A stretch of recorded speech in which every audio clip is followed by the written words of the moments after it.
Welcome. Today, we're going to dive into a pretty radical idea. What if our most ancient myths, the stories we all grew up with, aren't just stories at all? What if they're actually fragmented memories of a forgotten cosmic war? All right, so here's how we're going to break this down. We'll look at this whole idea in 6 parts, kicking things off with this concept of a war in the sky, and we'll wrap up by completely rethinking what myth itself really is.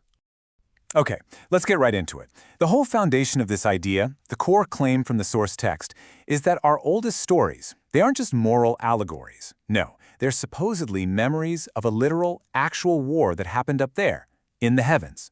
And right away, the text just completely reframes these figures we all know, right? Giants, demigods. It says they weren't mythical creatures, they were real, historical beings. It even presents them as having a direct family line, a lineage, to something called a source. So yeah, you got to think less fantasy and more like some kind of ancient cosmic genealogy. And this really brings us to the central question here, the absolute heart of this whole thing. What happens to our understanding of the past if we start treating these incredible, epic stories not as fiction, but as actual history? What's so fascinating is that this isn't just one culture's story. Not at all. The idea of some kind of powerful pre-human race, well, it's everywhere. It's a global pattern. You've got the Nephilim in Hebrew texts, the Titans in Greek mythology, the Fomorians, the Daityas, the list goes on. All right, next up. If we're going with the idea that these myths are memories, then what about the language they use?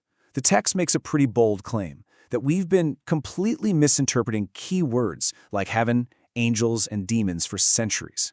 So the argument here is that these words were meant to be taken literally, not as metaphors. Heaven wasn't some spiritual place, it was just the sky. And angels and demons, well, according to this, they weren't supernatural. They were just other beings, different species, different races from other worlds. And this is a really key piece of the puzzle. You see, the ancient idea of the 7 heavens isn't just some random number. It maps directly to the 7 celestial bodies you can see with the naked eye, the sun, moon, and the 5 visible planets. This points to a physical, astronomical view of the cosmos, not some abstract theological one. So what we're really talking about here is a total shift in how we look at this. We're moving away from a moral, spiritual framework and instead considering a historical, cosmological one.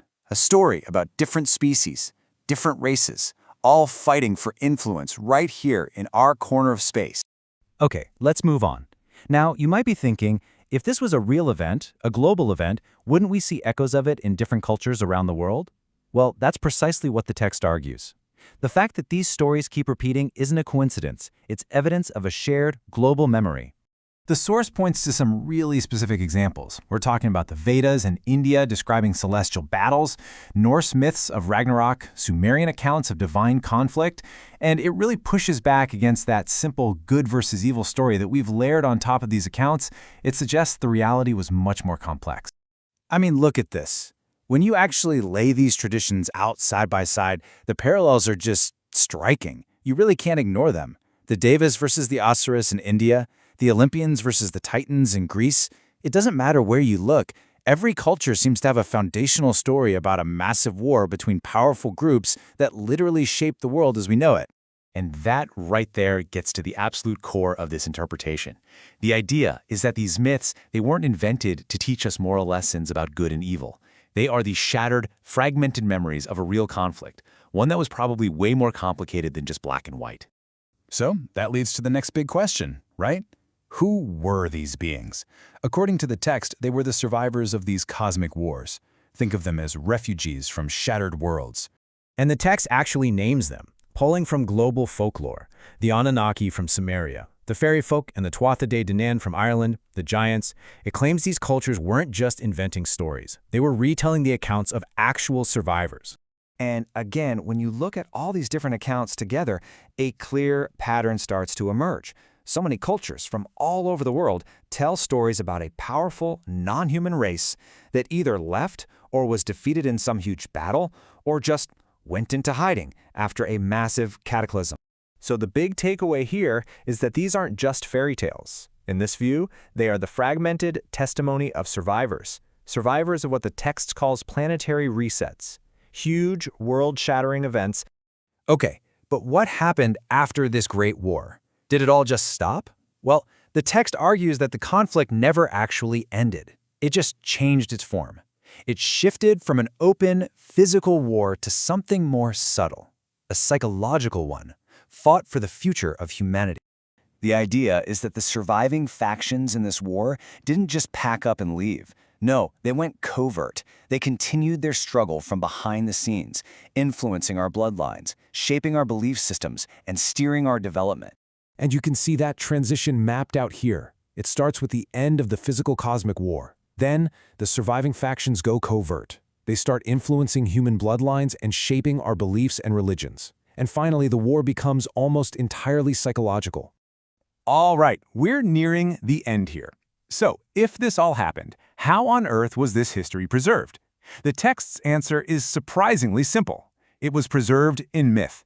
The argument is that myth itself is a kind of coded map, a key to this hidden past.